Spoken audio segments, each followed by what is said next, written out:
নমস্কার, মায়ের রান্নাঘর থেকে সবাইকে স্বাগতম। আজকে আমি আমের ব্রেড পুডিং বানাবো।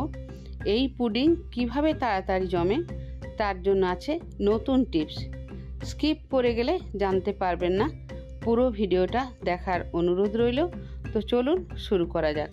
আজকে এমন একটা রেসিপি বানাচ্ছি যে খাবার পরে একদম ভেতরটা ঠান্ডা হয়ে যাবে।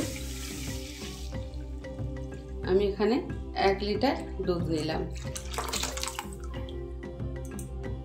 দুধটা খুব ভালো করে জাল দিয়ে নিতে হবে। দুধটা ফ্রিজে ছিল বলে 2 টুকরো বরফ পড়ে গেল।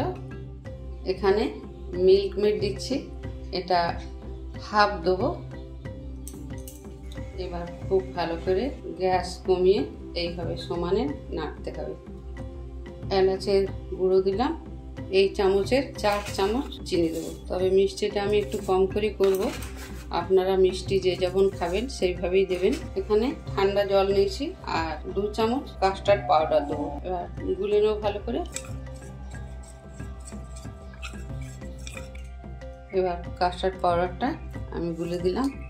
কাস্টার্ড পাউডার দেওয়ার পর এভাবে আমি মাঝে মাঝে নাড়বো। গ্যাস এখন একদম লো ফ্লেমে আছে। এখানে একটা আম নিয়েছি, হিমসাগর আম। এবার ছুরির সাহায্য আমি এভাবে একবার কেটে নেব। চামচ দিয়ে তুলতে খুব সুবিধা হয়, চামচ দিয়ে তুলবেন। আমের পাল সব বার করে নিয়েছি, এবার পেস্ট করে নেব। পেস্ট করা হয়ে গেছে, দেখুন খুব স্মুথ ভাবে করেছি। এখানে 7টা ব্রেড নিয়েছি। ব্রেডে এই যে ধারের যে অংশগুলো আছে আমি কেটে নেব। এবার আম যেটা পেস্ট করে রেখেছিলাম সেটা দিয়ে দিচ্ছি। পুরোটা দেবো না, আমি একটু গার্নিশ করার জন্য রেখে দেবো। এবার খুব ভালো করে আমি মিশিয়ে নেব। একটু মেশাতে সময় লাগবে।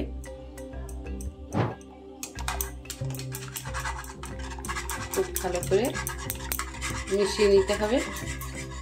এত টেস্টি হয় এই খাবারটা খেতে। রাতে যদি খাবার খেয়ে খান, ভেতরটা একদম ঠান্ডা হয়ে যাবে।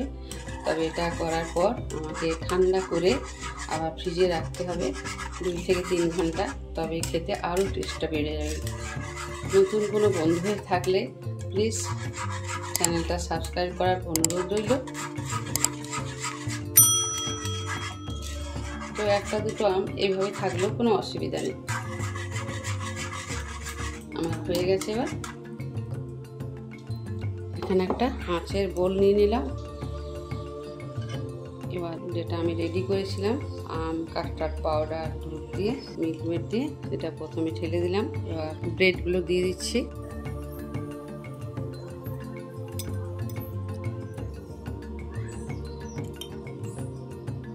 এইভাবে পরপর আমি সাজিয়ে নেব।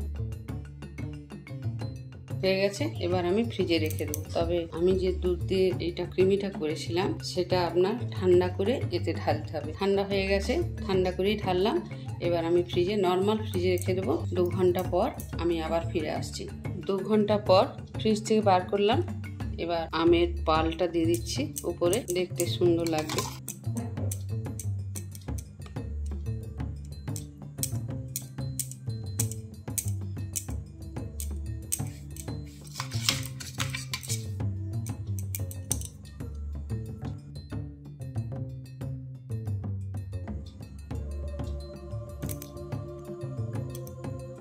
এখানে কিছু রেড বেরি দিয়ে দিচ্ছি, দেখতে সুন্দর লাগবে। অন্য ড্রাই ফ্রুটও দিতে পারেন। এখানে পেস্তা গুঁড়ো করে রেখেছিলাম, দিয়ে দিলাম। আমার একদম রেডি হয়ে গেছে। রেসিপিটা আপনাদের কেমন লাগলো ছোট্ট করে আপনাদের মূল্যবান মতামত জানাবেন। ভিডিওটা লাইক, শেয়ার, সাবস্ক্রাইব করার অনুরোধ রইল। সবাই ভালো থাকুন, সুস্থ থাকুন। ধন্যবাদ। এবার একটা সাইড আমি কেটে দেখিয়ে দিচ্ছি কেমন হয়েছে। দেখুন খুব সুন্দর হয়েছে।